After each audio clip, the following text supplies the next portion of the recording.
But welcome everybody. Be sure to hit the like button. Be sure to hit the subscribe button. I remember in middle school when you felt self-conscious if you were the last one to go through puberty. That really went topsy-turvy, didn't it? Sometimes the Hasbara, it's too much explaining yourself and it's too apologetic. Be sure to hit the notifications bell. I actually do believe Israel won't just bomb countless civilians. Be sure to tweet this out. Be sure to put this up on your Facebook. You have to be kind to people. Being kind is the guys in this mess in the first place. Put this up on your Reddit. Chile is a country. Be sure to cut and paste, a link to this to go into your favorite Facebook chat group. It's good to see so many normal people in here. Now, spanking isn't just my deep, dark personal secret. It's America's deep, dark secret. I've never seen it explained so simply anywhere. Put this on WhatsApp. Put this on Telegram. Put this on your favorite messenger. Bugger, that's still too hot. Hello and welcome to the Untitled Anarchist Seagull channel. I'm your host, an Untitled Anarchist Seagull called Elise. And, well, last night we got to see the one person, I think, as far as I can tell, who actually thinks that Donald Trump has a strategy, and that was Asgold. Or Asmongold, I'm sorry, I get that confused. Who... It's worth noting, because there's all sorts of discourse around anti-Semitism, and specifically a group called the ADL, who claim to be anti-Semitism watchdogs, that Asmongold says very explicitly anti-Semitic things on the regular, and the only time he's ever gotten a mention on the ADL website was as the supposed victim of a supposedly unjustified ban on World of Warcraft. Just in case you want to know whether they actually give a shit about anti-Semitism when it comes from people who support Israel, which fucking Asgold does. So, yeah, he said that pointing out that actually there's no sign that this is actually going well for he said that was third worldist cope. He likes to talk about third worldism. I do not think he knows what that word means. But speaking of people who are full of shit, which we do fairly often on this channel, let's be real. Professor Jiang, not really a professor, but really he turns out to be one of those Holocaust deniers. The Cavernacle has done like 3 videos on him. One of them has a clip where he's saying there's no actual evidence that the Holocaust happened. Like, about, which is a wild thing to say about what until October 2023 was easily the best documented genocide in human history. But I mean, Professor Jiang says it. And so I thought we would have a little bit more of a look at this jabroni, and what do you know, apparently he's in a discussion with another jabroni who we're supposed to pretend is like pro-Palestinian, namely Tucker Carlson. So I thought we'd have a look at that, and I also, for later on in the stream, have a piece of come down video viewing that is really, I think, quite lovely. Something to watch in order to at least take something of a break from the horrors beyond our comprehension, or entirely to within our comprehension, that we get to look at on a daily basis. But first, we have a political prophet. That's Professor Jiang. He's a prophet because did you know he predicted that Trump was going to win in 2024 when basically nobody was expecting him to lose? Predicts the next phase of Iran, Trump's plan, and Israel's sabotage. And I'm sure he's going to do all of those things because, I mean, he doesn't seem to know anything, and he's a complete fraud. And Tucker Carlson is, of course, promoting him because he wants to sabotage the Palestinian liberation movement. I mean, wait a second, is this now? Oh, that's a relief. Professor, thank you very much. Okay. Everything, like all of the text on this thing, including the thumbnail, was in Spanish, so I was checking just then to make sure it wasn't going to be that horrible automatic dubbing. Like, because that just adds a level of pain to this, that this really, I mean, there's already going to be enough. But okay, so here we go. We got white nationalist commentator Tucker Carlson and fake Professor Jiang. Now, since Carlson likes to say that he's a journo, I wonder if he will point out that Professor Jiang isn't a professor of anything. Hey, Riveroon. Professor, thank you very much. No, apparently he does not. Just calls him Professor. Bonsoir. Yeah, just calls him Professor as if he actually were one. Because, I mean, he's as much of a professor as Tucker Carlson is a journalist. For doing this, we've never met. I don't know a great deal about you, but I have seen a number of your videos in which you make remarkably accurate predictions. Really? I mean, see, the thing is that accurate predictions, I've said this before, I will say it again. You can make all sorts of very accurate predictions about things that aren't hard to predict. That is not impressive. Like, you can predict that if the water gets up to 100 degrees Celsius, it's going to start boiling. Wow, you know, Nostradamus shit there. Holy shit, how are you so in tune with the behavior of water? So that's what I know about you, and I'm impressed by that, by your ability to call events before they happen. So with that like, the events that he dines out on are things that anyone could have and did predict, like Trump winning in 2024. At the very least, anyone who was serious was not confidently predicting the Democrats winning. let me ask you, where do you think this war in Iran is going? How will it be resolved, and what are the consequences likely to be? Well, first of all, that's a lot of questions to ask at once. And for another thing, why not just give him, specific questions? Do a proper interview sort of thing. What exactly... Well, thanks so much for inviting me to talk. I'm a huge fan. He doesn't know how it's going to resolve. You can say that it's doing badly for the U.S. You can even suggest that this is actually going to end up weakening. Oh, well, say it in the Discord, and I will still see it. You can even say with reasonable certainty that it's probably going to weaken the U.S. Position in the region, because we're already seeing that happening. Sorry. But how it's going to resolve in any detail, nobody fucking knows, because nobody knows whether it's going to get resolved.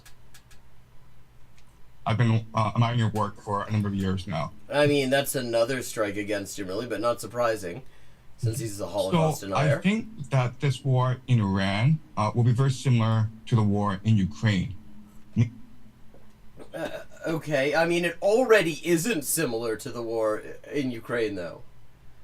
Because Iran actually has been in a position without, having to import a whole lot of weapons to actually fight back.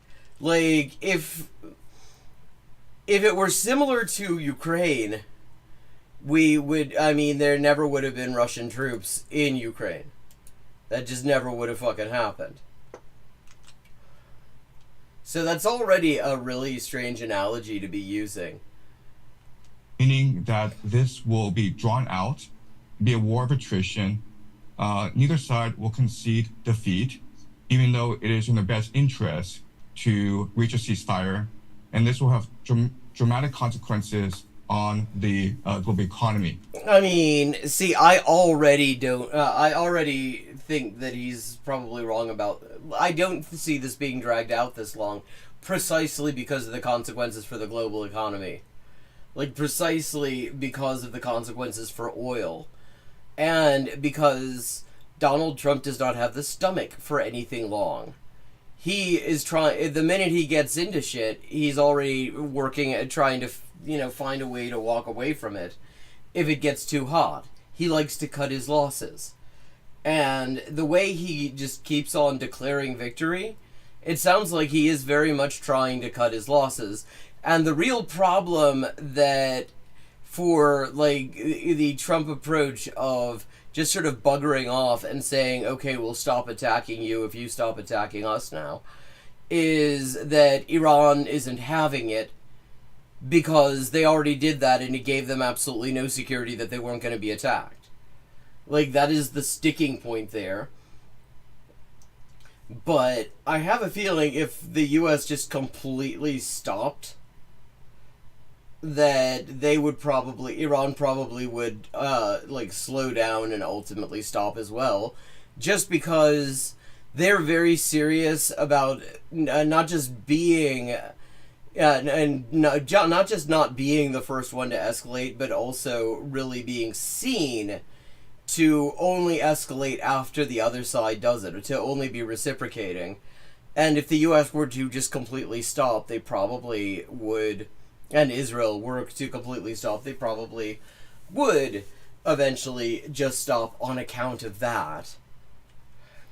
And this war could drag on for years and years. Already we're seeing major repercussions on the global economy in that flights are being canceled. In Southeast Asia, like, I mean, he talks about this like he's some sort of fucking expert, but like literally anyone who's watching the news knows the things he's saying here. Yeah, flights are getting I mean, like, this stuff is just news, stuff in the news. they ran out of fuel, so they're asking people to stay at home.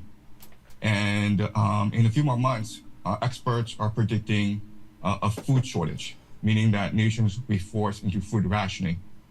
And today, there's a major escalation in that the Israelis struck the largest gas field in Iran, and Iran retaliated. No, so this is from a couple of days ago, because there's been another major escalation. Israel decided to strike the nuclear power reactor at Natanz, or at the very least the ground above it, because that reactor is buried very deep, and it was built with bunker busters in mind specifically so that something like this wouldn't happen, or at the very least that it wouldn't take huge damage from it.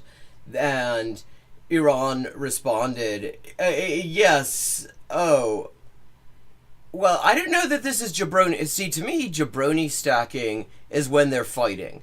And I have the feeling they're going to be glazing each other. But yes, Professor Juhaid and fucker Carlson, exactly.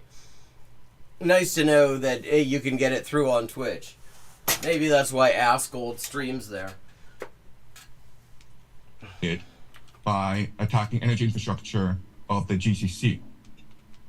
I mean, and Iran already responded by hitting Israel's main WMD development site in Dimona, and there was no interception, nothing. It was a devastating hit, which means Israel's skies are basically open now to Iranian incoming ordnance, which is another reason I don't actually think this is going to be going for much longer. I think Israel's going to be begging to get out of this like they did last time, because the U.S., again, you know, the U.S. is thousands of miles away from all this. Israel is right there. Israel is right within range of all this, and they're getting fucking pounded. They don't want that. Their regime is already falling apart as it is. And Iran has stated that its purpose, its goal, its strategy is to move oil to $200 a barrel, which will have... I mean, that's not so much their strategy as their tactic. a really significant impact on the global economy because the entire global economy is based on access to cheap energy. So unfortunately, I think that we can expect this war to drag on for years and years. Like, I mean, he's describing all the reasons to doubt that, though. Because, like, part of the reason that it can drag out and be this endless stalemate in Ukraine is precisely that the impact on the global economy is relatively negligible. It's a big boon for the arms companies. U.S. oil and gas are doing well out of it because Europe stopped using cheap Russian gas. And now they're paying more than twice as much for imports from the U.S. I have no fucking idea. He did give a press conference where he did the thing he does when he's trying to get out of something. He was listing all sorts of supposed achievements that Israel has managed against Iran, none of which any kind of supporting evidence can be provided. I mean, it reminded me more than anything of when he was saying back in 2024 that Hezbollah has no missile capability anymore, which, I mean, that was bullshit. There was never any evidence of it in the first place, but it's definitely bullshit. They're kicking Israel's ass. Eventually, America will send in ground troops. Eventually, the Strait of Hormuz will be contested. I mean, it seems like it's not being. In fact, like, the U.S. response has been to remove sanctions on Iranian and Russian oil in order to try to stabilize things. Meanwhile, Iran is letting certain countries through.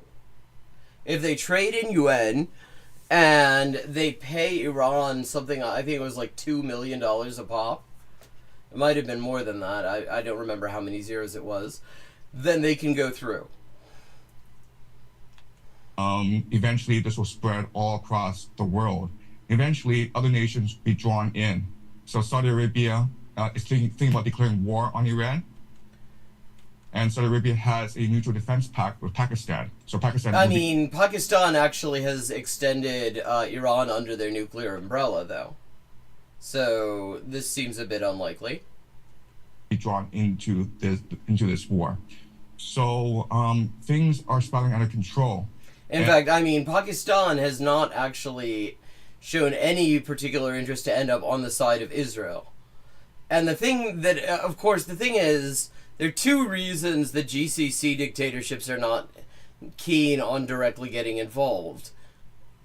I mean, and one is Yemen, because one of the things that Yemen has said, they've been fairly quiet, but they have said, you know, if the GCC states get directly involved, then we get involved, and that means the Red Sea also gets closed off. But the other thing is, these are extremely unpopular regimes, and the only thing, the most unpopular thing they could possibly do, if they really wanted to piss off their people, is to send them off in a war on the side of Israel. And just recently, Ali Larijani, who is the de facto head of... Larijani.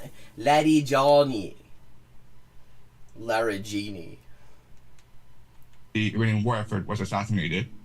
And he was a pragmatic elder statesman in Iran. Like, everything he's saying at the moment is it's like he's doing a fucking book report on the newspapers he's read. Like, none of this is any, like, you could watch fucking CNN and you would get most of what he's saying. You know, the predictions, not so much, but, like, the descriptions of things, and also probably a lot of the inaccuracies. Iran, who had the authority to negotiate a ceasefire, now that he's gone, there really is no more off-ramp. So, there still is an off-ramp. But I mean, the very first part of that involves the U.S. and Israel ending their aggression. And from there, you can, and they have to see from there.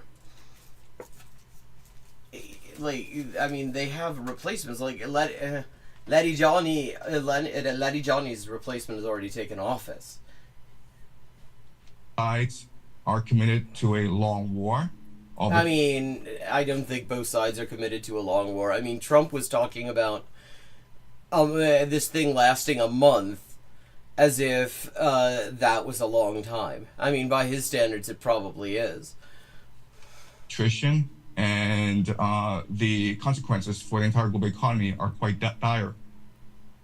That is, I wouldn't say that's the worst case scenario. The worst case scenario would include I mean, I would say the worst case scenario is the U.S. winning. Because what are they going to do after this? nuclear strike by one or more actors and the destruction of the Aqsa Mosque complex in Jerusalem, which would spark a religious war. So that's as bad as it could get, but you've just described one step before the worst, which is protracted, destructive, impossible to stop. So my question is, because there are so many global players, big global players, I don't think anything about this is impossible to stop. The question is, will the U.S. be willing to make serious concessions? Will they be forced to actually be serious about making concessions, and will they actually make them? I mean, in a way, the fact that Russian and Iranian oil is no longer subject to sanctions is an example of concessions already being made. U.S. and China, I think, who would be hurt by this. Why is there not an... China wouldn't be hurt by this, really. I mean, they don't. First of all, the Strait of Hormuz is open to them. For another thing, when it comes to Iranian oil, they have they have a railway connection. They can get it by the land route. Incentive to get it settled quickly, and why can't that happen? Right.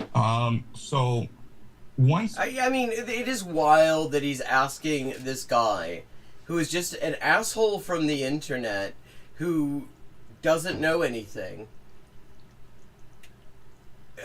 these questions as if he was some sort of serious analyst. This war starts, it achieves a momentum and a logic of its own. So, ooh, a platitude. The United States doesn't really have an off-ramp, meaning... I mean, they do. That if it tries to negotiate a ceasefire with Iran would ask for reparations, about $1 trillion, basically. I mean, they have said what they've said is they don't want a ceasefire. They want a comprehensive resolution of the conflict. That is their official position at the moment. Now, he's speculating on this, whether, I mean, and there's been stuff going around on Facebook that is supposedly Iran's list of demands, and there's no official verification that actually comes from them. It would ask for the United States to leave the Middle East permanently to ensure its long-term survival. If the United States were to do that... I mean, they would not do that voluntarily, let's just be fucking clear. Then the GCC nations would collectively become client states of Iran, because only Iran can guarantee their safety, as well as... Well, I mean, we're just sort of assuming he skips over so many steps in his, again, totally baseless speculation. Like, the first question is, if the U.S. gets the fuck out of the region, do these regimes even survive in anything resembling their current form? They're not very popular. They are kept in place by the U.S. I mean, the U.S. getting out of the region, I mean, they say, people say that. But if you mean that seriously, then what you're talking about is the U.S. not just vacating all their bases and stuff, but actually ending all of their bankrolling of dictatorships in the region, ending their bankrolling of Israel. I mean, which is why was just absolutely fucking hilarious when this dickhead was saying on a video we looked at last week that Israel wants to kick the U.S. out of the region. Like, Israel would not last if the U.S. was not in the region. Use of the Strait of Hormuz. The GCC is the basis of the petrodollar. So what the GCC does is it sells oil in US dollars and then recycles this money back into the American economy.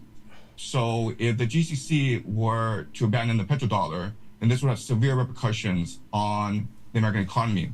Also, there'd be a chain reaction in that Japan and South Korea would look at what's happened in the Middle East and decide that the United States can no longer guarantee their safety. I mean, if they're serious about it, they would realize that the U.S. is, in both cases, actually creating the threat to their safety. So they would have to remilitarize. Okay, they would have to remilitarize. South Korea is extremely militarized, actually. Japan, like, he does not... This guy is from Beijing originally, and he apparently does not know that South Korea is a very militarized society, and he thinks that Japan is actually... Japan has... You know, they have Article 9 in their constitution that says they don't wage war, but here's the thing, they have also one of the highest military budgets in the region. Their self-defense forces are like a fully fledged military force with certain little bells and whistles to say that they're not military. But, so, I mean, what he's saying here just makes no fucking sense. And they would have spent all the resources on adapting to the possible China threat. And then you have Europe, and then Europe would look at what happened in the GCC as well as in Southeast Asia, and they would be like, why are we fighting Russia? Wouldn't it be in our best interest to negotiate a peace treaty with Russia as soon as possible? What this would mean, I like how he just sort of treats Europe as if it's just one sort of blob. Collapse of the US dollar as a global reserve currency. Remember that America is sitting on $39 trillion in debt. And so the American economy is a Ponzi scheme that relies on... I mean, capitalism is a Ponzi scheme, though. Foreign nations to continually buy US dollars. So the US economy would not be able to withstand, essentially, American withdrawal from the Middle East. So the Americans are stuck where they are right now, unfortunately. What is the... Wait, he seems to have completely changed his tune. Because last week we were hearing him say that Israel wants to kick the U.S. out of the Middle East, which is I mean, again, for all the reasons I've said repeatedly now, is a weird thing to say. But he seems to have abandoned that particular nonsense now. Chinese perspective on this? I mean, it seems like China has an interest in peace in the Persian Gulf with those 7 oil-producing countries. Why wouldn't China step in and try and settle this? I mean, actually, reasonable question. In fact, China is the one... China brokered the sort of uneasy ceasefire between Saudi Arabia, Yemen, and Iran in the first place. So both the United States... But I mean, I wouldn't ask this jabroni. ...and China benefit from the status quo. And China has a vested interest in seeing a very quick solution to this war in the Middle East. China imports about 40% of its energy needs from the GCC. So not just Iranian oil, but also Qatari natural gas. Right. So as you point out, China very much wants to see, as soon as possible, a ceasefire. Unfortunately, it is the nature of the Chinese government not to interfere in foreign affairs. China doesn't really have a geopolitical framework, a grand strategy. I mean, they do. But, I mean, their grand strategy starts with the idea that they will sort of trade with pretty much anyone and mostly not stick their nose where they're not welcome. But I'm going to skip ahead. We're going to skip ahead because there's something called the Greater Israel Project. Where is Israel in a few years from now? So if you look at the main beneficiary of this war, it is Israel. Really? That is a wild fucking thing to say. Like, I guess if you mean that they're used to getting large deliveries of explosive ordnance. That's true, but usually it doesn't. Usually, it's on ships, and it's not being dropped on them. Because Israel has an ambition called the Greater Israel Project. Yeah, which requires a lot of it requires them to have a functioning military. Like, which is what they believe that their God Yahweh promised to their ancestor Abraham, and so they believe that Yahweh promised Abraham all the land from the Nile in Egypt to Euphrates and Iraq. Okay, so the idea is that if they get wrecked by Iran enough, they're going to just naturally expand? If you look at the entire map, it also extends to Anatolia, which is southern Turkey, and even into Saudi Arabia. So if you look at what's happening, well, it's convenient in that the GCC is being destroyed. The GCC are their chief allies. Like, they have normalized relations with the GCC. Saudi Arabia will probably be drawn into this war. Like, and here, look at fucking Tucker just nodding along to this. I mean, I do not overestimate him. I do not give him much credit at all for anything. But even he has to know what a complete hot mess this is. Possible Turkey will be drawn into this war as well, and this war allows Israel to remake the Middle East in its own image. How? Like, how is that supposed to work? Like, tell us how. Also, if you think about it, I did. It's bullshit. According to game theory, okay. So he also understands that he doesn't have a how to explain how this could possibly work. So he switched over, and now it's according to game theory, because he's a game theorist. I mean, he isn't. He's an English teacher. To Israel achieving the Greater Israel Project is actually not Iran, but America. No, it isn't. Okay. According to game theory, how? Look, okay. It looks like fucking Tucker Carlson is also having a bit of trouble digesting this one. Because America guaranteed... but he decided to swallow it. ...the military safety and protection of the GCC. Not really, though. Like, first of all, let's just remember that none of the weapons that the U.S. distributes to regimes in the Middle East can be used against Israel. That is why the so-called Lebanese army is doing absolutely nothing to defend the country against the Israeli attempted invasion. That is why...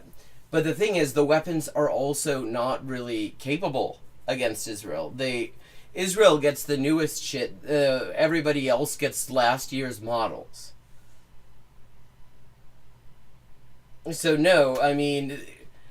So the U.S. is the only reason Israel has a fucking air force. You think they're going to be able to do this without an air force? Saudi Arabia, Qatar, Kuwait, Bahrain, UAE, these nations. And so if Israel is become dominant, it's become the hegemon of the Middle East, it needs to figure out how to remove America from the equation. Okay. And quite honestly, this war has shown the limitations of American power. It's really... Yeah, but it's also shown the limitations of Israeli power. Like, Israel's the one getting wrecked here. And so, okay, they kick the U.S. out of the Middle East, whatever that means. I mean, if it means anything, that is compatible with a greater Israel that actually expands all the way, extends all the way to the Anatolia and the Euphrates, then they're kicking the U.S. out in a very special way that means the U.S. is still supplying them with an air force. And if the U.S. is still supplying them with an air force, knowing for a fact because they say this, they talk about like Greater Israel very openly, knowing for a fact that that's what they're going for, knowing that they're already occupying Lebanon, they're trying to like take a piece out of Syria. I mean, they're occupying Syria, they're trying to take a piece out of Lebanon. Then the U.S. is actually helping them in it. Annoy the American people. The American people do not want this war. Like, which doesn't fucking matter unless the people in this country actually do something about it. Like, people didn't really want a lot of these fucking wars. They're very unpopular in this country, but that doesn't mean shit.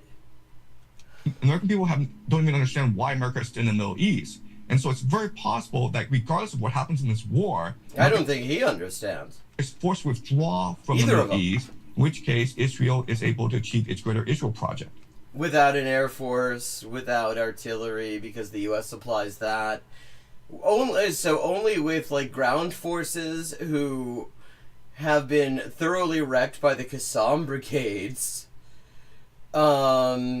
and who are not even responding to their call-up orders a lot of the time.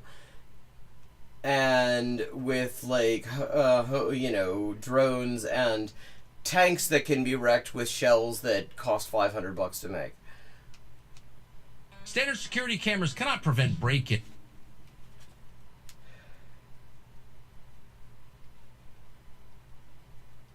Okay, here we go. That Israel understood this and roped the United States into this war in order to get the United States out, in order to hurt the United States and get the United States out of the Middle East. Like, what planet... See, I mean, I'm looking at his facial expression, and I feel like he is, in fact, also having trouble digesting this. Because... like, even the sort of circles that fucker Carlson runs in do not make claims like this because they don't make any fucking sense. Like, they make even less sense than the shit that they normally say. Do you think that will be successful? Well, I mean, the first question surely is, what do you mean by kick the U.S. out of the region? Do you mean that they'll stop, like, bankrolling Israel's military? I think the way this war is going, this plan will work. And the reason why is the American military has not fought a real war for decades. I mean, Israel's military has. Like, have we forgotten about the Gaza division getting rolled up by the Qassam brigades and the rest of the resistance in less time than it takes to get a pizza delivered? But obviously they're going to totally take over Iraq and Iran. 2003, this war in Iraq was not a real war because Saddam Hussein basically gave up. He didn't have... I mean, he was disarmed. There wasn't anything he could really do. Air defense, because those economic sanctions had destroyed his economy.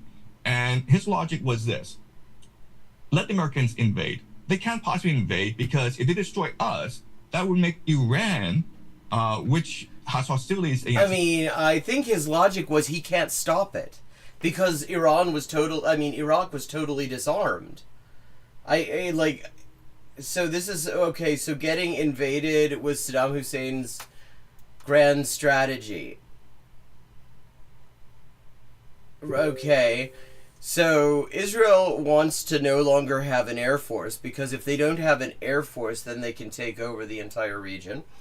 And Saddam Hussein's grand strategy was getting invaded. America, the regional power. So why would America do this? It is self-defeating. It is not logical.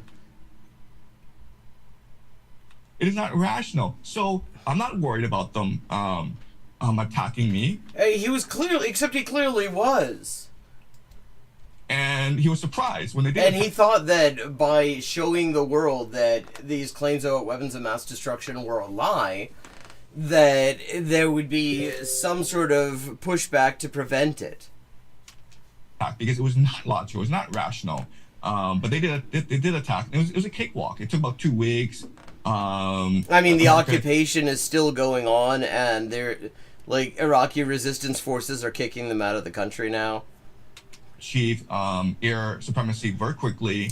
Oh, well, I mean, they didn't need to achieve air supremacy because Iraq didn't have an air force either. And they rolled into Baghdad in very, very quickly and toppled the regime. So that was a very quick and easy war that fit the American military doctrine of shock and awe. Iran is completely different. No shit. And the American military does not want to fight this war because they've war gamed this countless times. And each war game, they discover that they lose because the American military it's too bulky. It's not as nimble and resilient as the Iranian. I mean, it isn't so much about bulkiness. It's that Iran is a huge country and the terrain is practically designed for defense, which is why Iran's borders have roughly had the same shape for thousands of years. Military, and we're seeing that play out right now, where you have these devastating carriers, Abraham Lincoln, Gerald Ford, threatening Iran, but not actually doing anything because they're afraid of getting too close to the coast of Iran, because then they become susceptible to drone strikes as well as hypersonics. And I mean, also, Yemen already kicked the U.S. Navy out of the Red Sea, and the Gerald Ford is in a low-key mutiny. But tell us more about the part that if Israel gets rid of the air force that is encumbering them, they will totally take over the region and not just collapse. So the Iranians have been preparing this for 20 plus years. They know the entire American playbook, and they have the perfect strategy to counter the American playbook. So America will have a really tough time winning this war. The great problem, the big question now is, will America send in ground troops? Because once America sends... I mean, like this...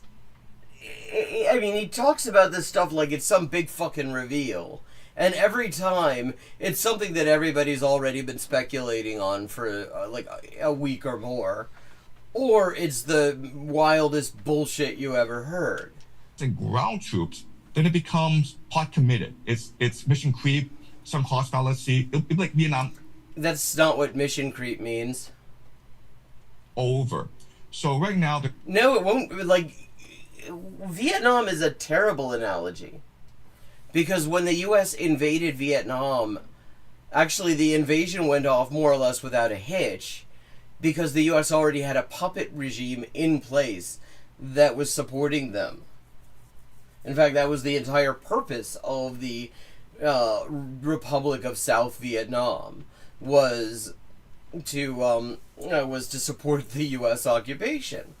So no, I mean, this is nothing like that, because this is a little bit more like D-Day. Except not against a already halfway defeated Germany, but against Iranian ground forces and artillery and coastal artillery who have not really had to do much so far in this war because it's all being done on a long-range basis. Like, so, I mean, Vietnam is not the There's talk of 2,500 Marines who've coming in from Okinawa. They'll be in the Middle East. I mean, the way he talks about, the whole way he says these things, it's like he's got the inside scoop, but this is actually just shit that's been, announced on the news. It's about 7 days' time. There's talk of this, like he's privy to some sort of fucking secret information. I mean, nobody would give this guy any secret information because he would fucking blab it all over the internet. And the rumor is, and I don't know, but the rumor is the intention is for them to take Karg Island, which is the main... I mean, that's not the rumor, that is literally what the U.S. government... that is what the administration has fucking said. They've been talking about it openly on Twitter, on fucking Truth Social, anywhere that there's a microphone for days. This isn't some secret fucking thing. Well, depot for Iran. So Iran exports 9% of its oil from that facility, the island. And if the Marines were to take it, it would be great optics. Trump would look good on TV. I mean, yes. The big question, the big thing is the if part, because I'm guessing it probably will be defended. They're not just going to hand it over. It'd be a great boost for for American morale. The problem is, yeah, if it succeeds. Yeah, if it succeeds, maybe. That you can take it, but you can't hold it because it's too close to Iranian coast, and the Iranians can attack with artillery. I mean, they can do that when you're trying to take it already. They don't need to wait until you're there. With drones, okay, which means that you now have to take on the coast. You have to occupy the coast and create a forward operating base. But if you can't make it onto the fucking island because your troops are getting fucking droned from the air, you're probably not going to make it to the coast either. Then you're exposed to the Zagros Mountains, right? Which means that you're now forced to occupy the mountains as well. I love how he just talks about this like this is just sort of a given that obviously it succeeds. That you're forced to occupy the mountains. No, you're probably forced to take fucking cover because you're going to be coming under fire from all directions. So it's mission creep. It's exactly like Vietnam. That's not mission creep. That's not what mission creep is. Where in 1965, 3,000 Marines went into Da Nang to occupy Da Nang, an air base, and 4 or 5 years later, you have 500,000 troops. Except that the invasion of Vietnam was in 1961. Right, so it started off as a very limited. It didn't start in 65 in the first place. This guy doesn't know anything. Self-defined mission, but then it just balloons. So America could find itself in the situation very quickly. If you were the commander-in-chief of the United States, what would you do at this point? This should be interesting. Today. No, it doesn't surprise me. Tucker Carlson got Professor Jiang's name wrong. His name is Jiang Xueqin. Xueqin is his given name. Jiang is his family name. And I'm reading here, Professor Xueqin's advice to Trump. No, that isn't his. You didn't even bother to check what was his first name. It's actually not hard with Chinese names and Korean names as well, because the more syllables is always the given name. You don't have 2-syllable surnames. Commander-in-Chief meaning Donald Trump? Yeah. Wow, he is such a fucking expert on all of this. He's obvious. What you mean? The commander-in-chief? Who's that? Is that Donald Trump?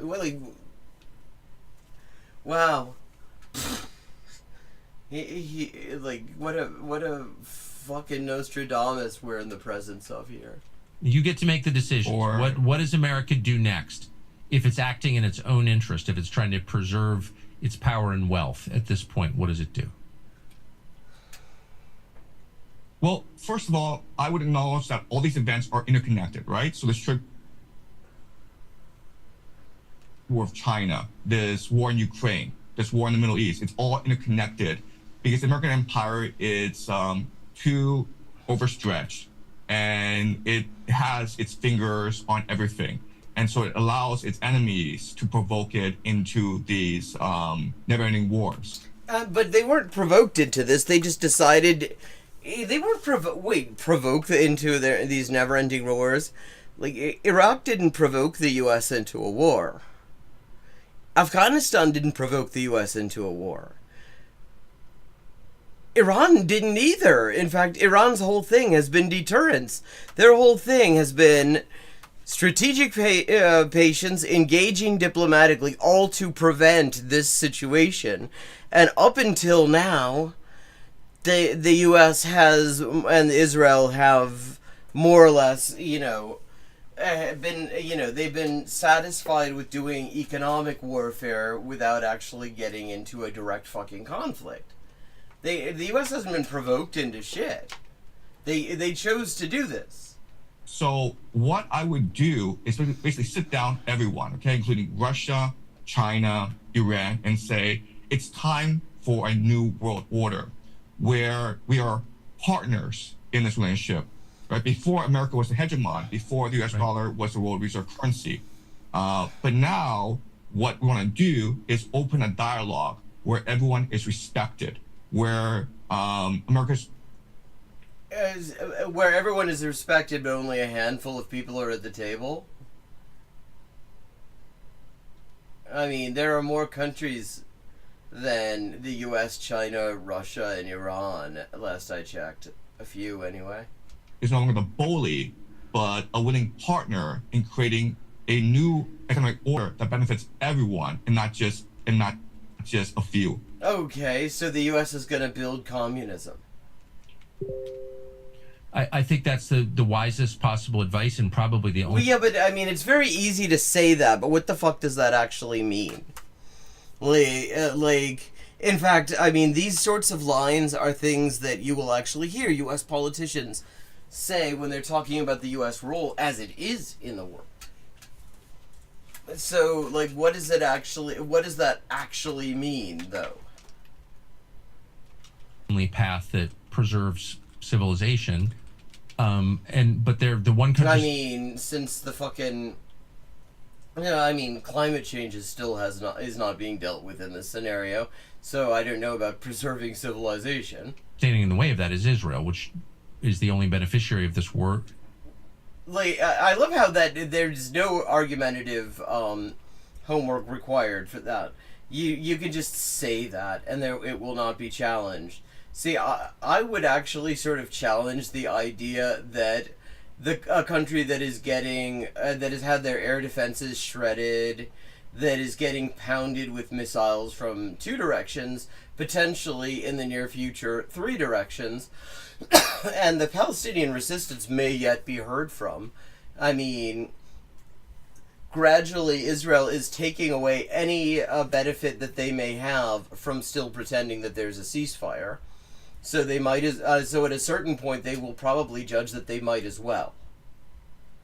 They haven't done that yet, but it's entirely possible that that will happen. So, I mean, if you're going to make the argument that Israel is benefiting from this, you'd have to spend more time on it than this. As you just said, I think that's true. Can you think of another beneficiary other than Israel of this? I mean, the oil and gas companies are doing pretty well off it. Russia is actually doing reasonably well since the U.S. now released their sanctions. Actually, Iran is benefiting somewhat. I mean, in a more long-term sort of geostrategic sort of a sense, I think they're benefiting from it. Not in the sense of having their people murdered and, you know, their fucking World Heritage sites bombed to shit. Not in that sense, but I think, like, geopolitically, they actually come out of this potentially stronger. I mean, so the U.S. arms industry is doing really well off of it. There are lots of beneficiaries, actually. I mean, especially if we take beneficiary to mean that you're not having your national territory, you know, hit every day with missile salvos. Yeah, I mean, the U.S. is actually doing, you know, the U.S. industries that matter in the region are doing reasonably well off of this. Well, Russia benefits, right? Because Russia is trying to win this war in Ukraine. That's correct. And America is forced to lift oil sanctions. And so now Russia is now able to take all these war profits, right? And then help the Iranians, finance the Iranians in the struggle against the Americans and Israelis. So the Russians also benefit. There's no evidence that Russia's actually helping them with anything. It's worth noting, like, China and Russia both abstained on a Security Council resolution condemning Iran for defending itself tremendously from this war. Yeah, but fair point. Israel has to be constrained by the United States in order to do what you just recommended it do.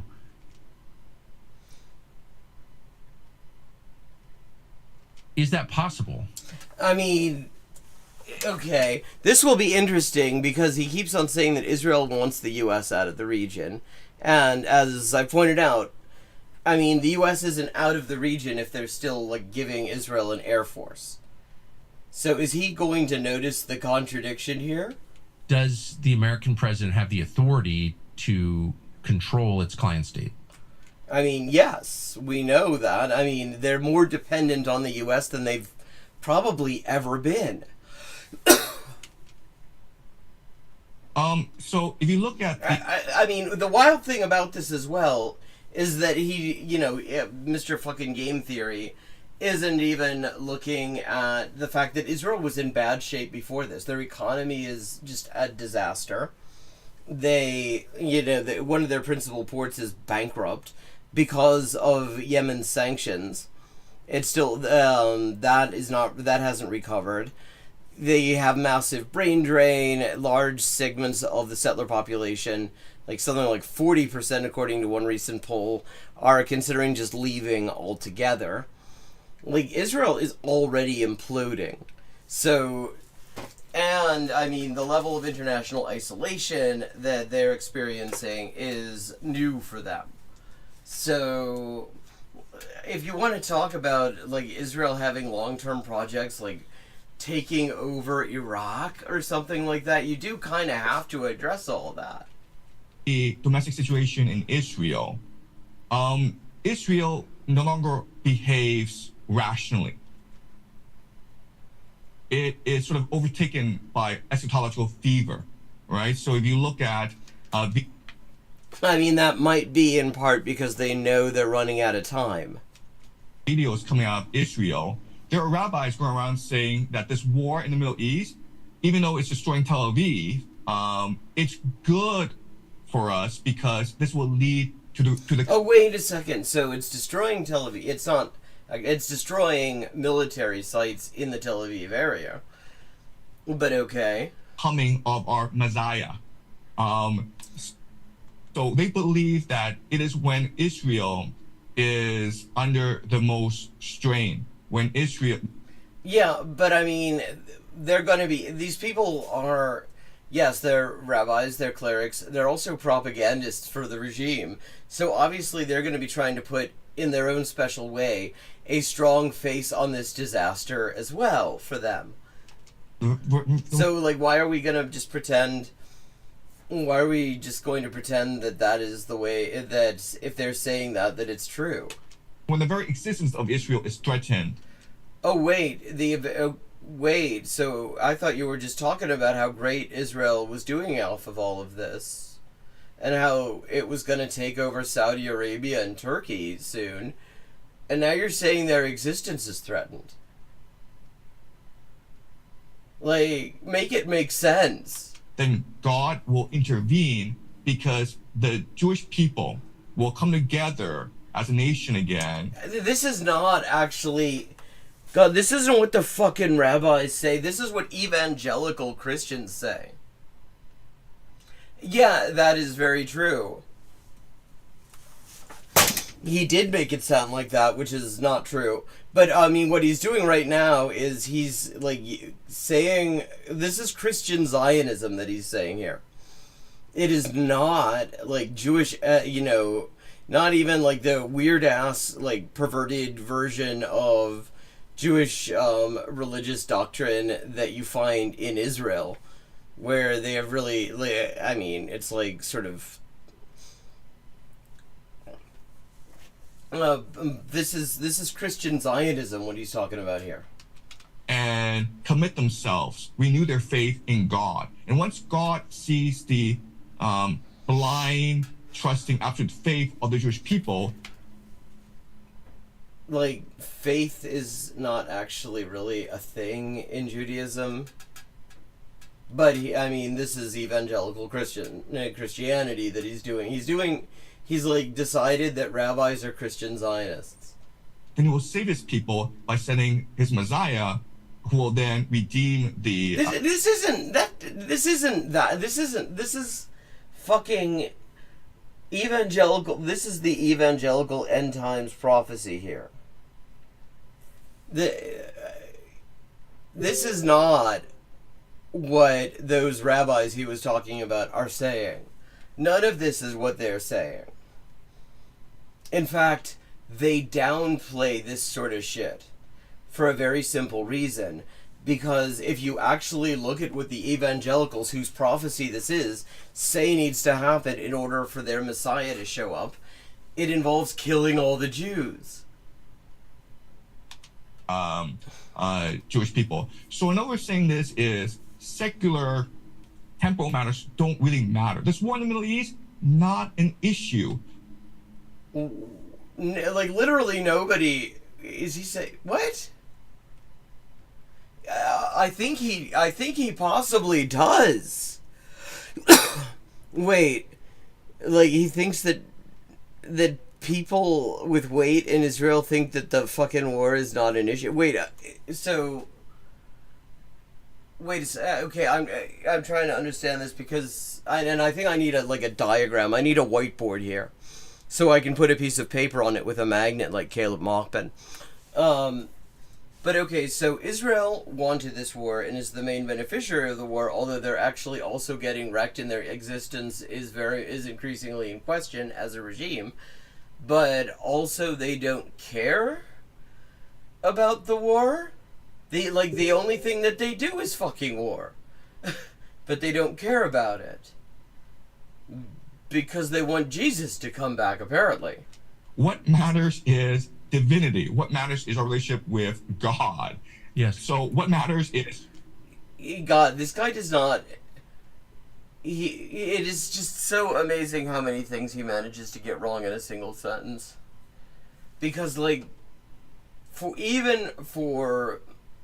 the fucked up reactionary fundamentalist Zionist asshole rabbis in Israel, your relationship with God is all about the shit that you do in the world. Like what you do in the world is not irrelevant to that. That is not what they preach. That is this is evangelicalism again. This is all evangelical shit. He does not know the difference between evangelicals and Jews. Faith. If nuclear bombs go flying, doesn't really matter. Like, he does not understand... what?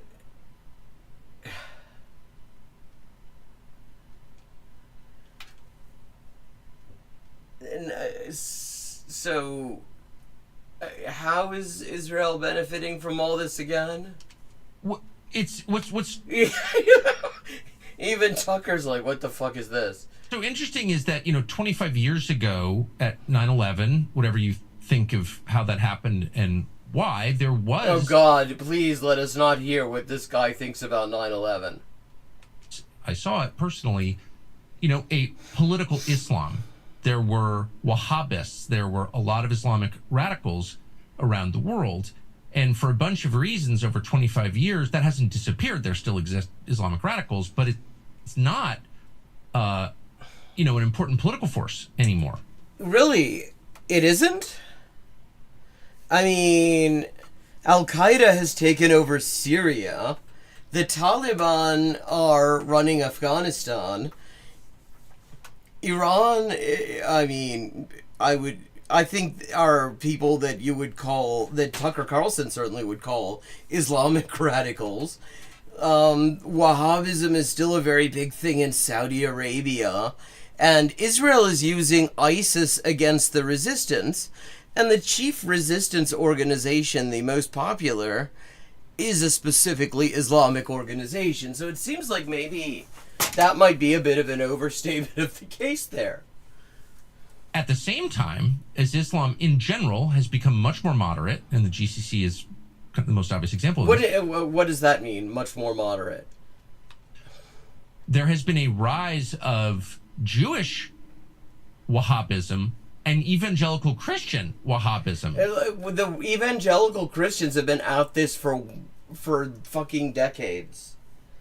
Like, like, since the mid-20th century, they've been out this shit.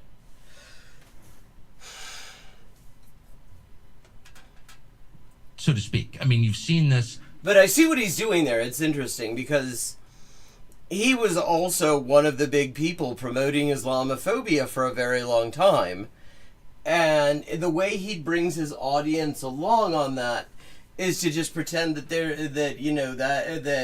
is no, like, political Islam or whatever you want to call it anymore. Like it's a spent force, which, I mean, I think Hezbollah and Hamas would probably be a bit surprised to hear that political Islam isn't a thing anymore.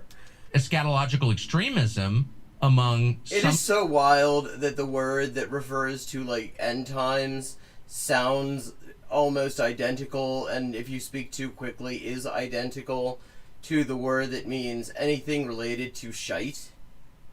Scatological and eschatological. I mean, that's got to be terrible if you have a Spanish accent. Because if you have a Spanish accent, like, dealing with consonant combinations where it's S plus a consonant at the beginning of a word is a challenge because Spanish doesn't do that.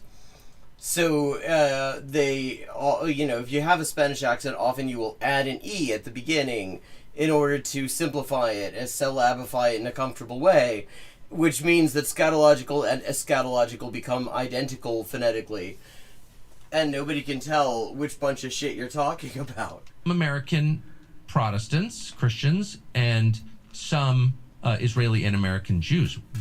How did that happen? I mean, what is that? Oh God, let's hear this guy explain this, since he's done such a great job on everything else. Right. So first of all, I don't think we can ever overestimate the influence of eschatology in American politics. Exactly. So I'll give you an example where about a quarter of Americans are evangelicals, and a lot of them are Christian Zionists. In fact, I mean, there are 10 Christian Zionists in the U.S. for every Jew on the planet. They believe that Israel is crucial, the linchpin to achieving God's plan and the return of Jesus. And so, which he just sort of plagiarized and said it is the Jewish messianic prophecy or whatever. Like, because he doesn't know the difference between things. Like, he's anti-Semitic, but doesn't know the difference between Jews and evangelicals, which is actually really kind of interesting. A very prominent figure that you probably know very well is John Hagee, who runs something called the Christians United for Israel. And also is an admirer of Hitler. 7 million members. And these are the people who are financing a lot of the conflict in the Middle East. In Israel, because they're the ones who are funding West Bank settlements. And so Christian Zionism, it's an extremely powerful political force in America. So why? Yeah, but I mean, this is of course the thing, and this is one of the fundamental aspects of this kind of bullshit. They will talk about power and everything. What they will not talk about is why there is power, why something is powerful. So they'll just sort of, they'll just take it as read that something is powerful without asking, why. Why is it that this particular strain of fundamentalist Christianity is so influential and others are not? Because there are lots of fundamentalist Christian sects. But, I mean, very few are as influential as, like, Christian Zionism. Your question is, how did this happen? And yes, the issue is that this is a plan that has been in motion for centuries. What is the plan? What is a plan that has been in motion for centuries? I mean, evangelicalism has not been around for centuries. It's been around for like 100 years. And it's a very complicated history, but it involves different religious groups among the Jews, Septuagint Frankists, Shabbat Lubavitch, which you've talked about, but also it involves Still the doesn't know how to pronounce Freemasons, that. the Knights Templars, the Rosicrucians. It involves the Jesuits. So you have these different secret societies, different religious organizations. I mean, Chabad is not a secret society. So this has been going around for... He thinks the Knights Templars are the reason that the U.S. decided in 1967 to make Israel into their attack dog.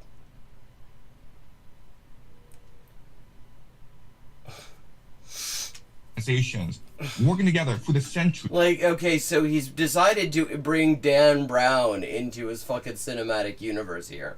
To achieve this plan. What's the plan? Can you explain what the fucking plan is? For the end of the world, which heralds the Messianic age, okay? And there are different components of this plan. So he thinks...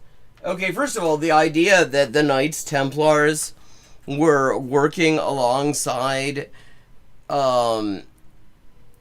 Jewish mystics, Jewish fundamentalists from Eastern Europe is an interesting one, since actually the Knights Templars and, you know, all those Crusaders, one of the things they like to do was murder Jews, actually. Like, they murdered Jews until they got far enough along on their crusades that they could also murder Muslims. So, the idea that they're all working together for a shared idea about the end times, which they don't have, because, like, I mean, I don't even think... There isn't really a Jewish idea about end times. End times is some bullshit that evangelicals are into. In fact, most of the stuff that you hear, like the rapture, for example... That's less than a century old. So you're talking about end times prophecies and the fucking Knights Templars and the Rosicrucians, for fuck's sake. And they're working together with Chabad, Hasidic Jews, in order to bring about an end times prophecy that none of them would have believed in because it hadn't been invented yet. Like... What the fuck? Where does he get this shit? But the basic components are, one is the creation of the nation state of Israel, which happened in 1948. And then you wow, okay, one historically accurate statement. Need to have the building of the third temple, which requires the destruction of the Al-Aqsa Mosque, which is actually which could happen during this war. Like, okay, so the idea... First of all, the third temple thing is a very new thing. Given what we've seen so far. So the Israelis have closed off the Al-Aqsa Mosque. I mean, that's true. They have, for like the first time in history, as far as I know, Al-Aqsa has been closed to worshippers during Ramadan. And even during Eid. As well as other religious sites like the Church of Holy Sepulchre to tourists these past few days. There's rumors that for the past 2 years, the Israelis have been conducting these archaeological digs under the Al-Aqsa Mosque. And first of all, it's not rumors. He likes to use rumors. He does this, I think, in large part so that he avoids being held accountable for accuracy, because if he says it's just rumors, then you can't hold him to it, or something like that. But actually digging and tunneling under Al-Aqsa is the reason that the Second Intifada is also called the Al-Aqsa Intifada, is because fucking Sharon was tunneling under the fucking thing. To basically destroy the foundations of the mosque so that they can conduct a controlled demolition of the mosque and blame it on a missile strike from the Iranians. And there's actually talk among the Israelis of using this plan to... Talk among which Israelis, though? I mean, there's talk about doing all these things basically constantly. The question is, would they dare do it? Because if they do that, I mean, they have to also know that it is not really clear what the consequences of that would be.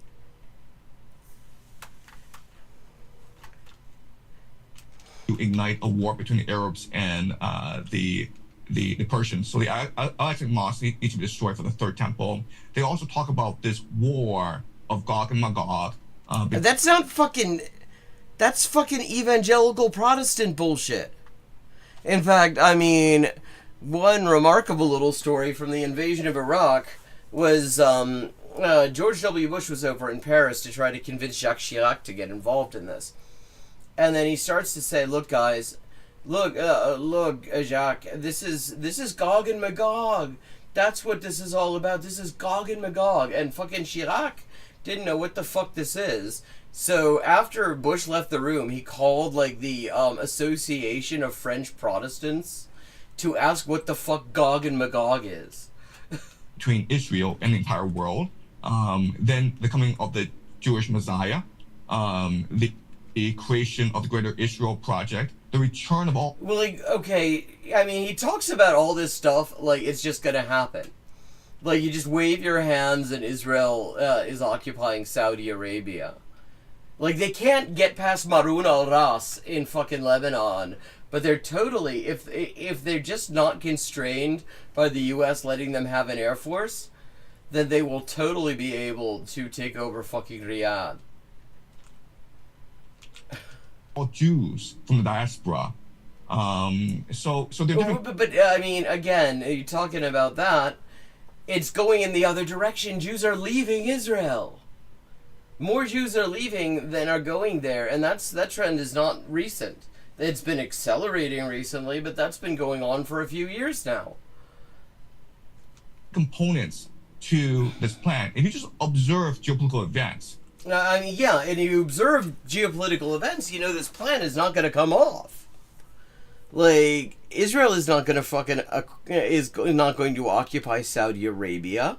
They're not even managing to get a foothold in Lebanon, for fuck's sake. They're not going to get all of the world's Jews to come to fucking to the entity, because most Jews don't live there in the first place, and basically everybody who has any kind of prospects in the country, any settler who has any kind of prospects in the country is thinking of getting the fuck out because the place is falling apart.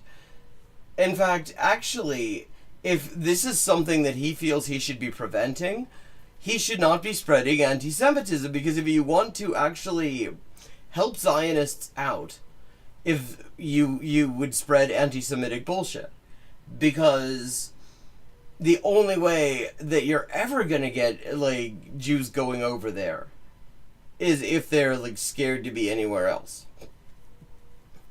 And Zionists understand that, which is why they're happy to ally themselves with anti-Semitic assholes. It's why Asmongold does not get a mention on the ADL as anti-Semitic. It's why Elon Musk's fucking Sieg Heil salutes are not anti-Semitic, according to Jonathan fucking Greenblatt. So, like, if you want any of this plan to come off, fake-ass Professor Jiang, then just keep doing what you're doing. We're seeing these events. I mean, it still probably wouldn't work because Israel's falling apart. Converge together today. I mean, all these events are playing out. So it's... No, they're playing out, but not the way that you're fucking saying. It seems as though there are these very powerful shadow forces. Very powerful shadow forces, chat. They're very powerful shadow forces, you see. I mean, they're not powerful enough to make what he's saying make sense, but they're very powerful and they're shadow forces. I mean, this sounds like some sort of shitty, it's shitty game that you get an ad for on YouTube. But it is time for me to wrap up for this week. Thank you to everyone who joined in. I hope you enjoyed the stream. And oh shit, I wanted to show you something because I did have Come Down viewing, and I'm only going to show you a little bit of it because we don't have a whole lot of time, but I do want to link you to it at the very least, because one of my favorite creators, just as somebody who I like, who you know, when I'm trying to recover from all the shit, Jenny Nicholson, who I haven't seen, hasn't had a video out in a while, but she had a new one today. And I always enjoy her because she's like, she has interesting and funny things to say about like pop culture, and she's also just sort of fucking adorable. She has this like elfin quality to her that I am there for. And she has a very interesting video here about a Twilight knockoff of all things. I've never read Twilight. I've never followed Twilight. I don't care about the series. But, I mean, first of all, it's Jenny Nichols, and that's already making it enjoyable. But the other thing is it's an interesting story of how this thing got made. Because this is some high school girl wrote Twilight fanfic, like Twilight knockoff fanfic. And then she was going to use this, turn it into a screenplay and a feature film to try to get into film school. But a local business person who owned a chain of Weight Watchers in the area, and was also into the arts, decided to come on as the producer and make it into a film. And it's apparently really good. And it's just a really it's a cool story, and it's enjoyable, and it will get your mind off for a little while, the just constant fucking horrors. So that's the link there that I just dropped in chat. I hope you enjoy.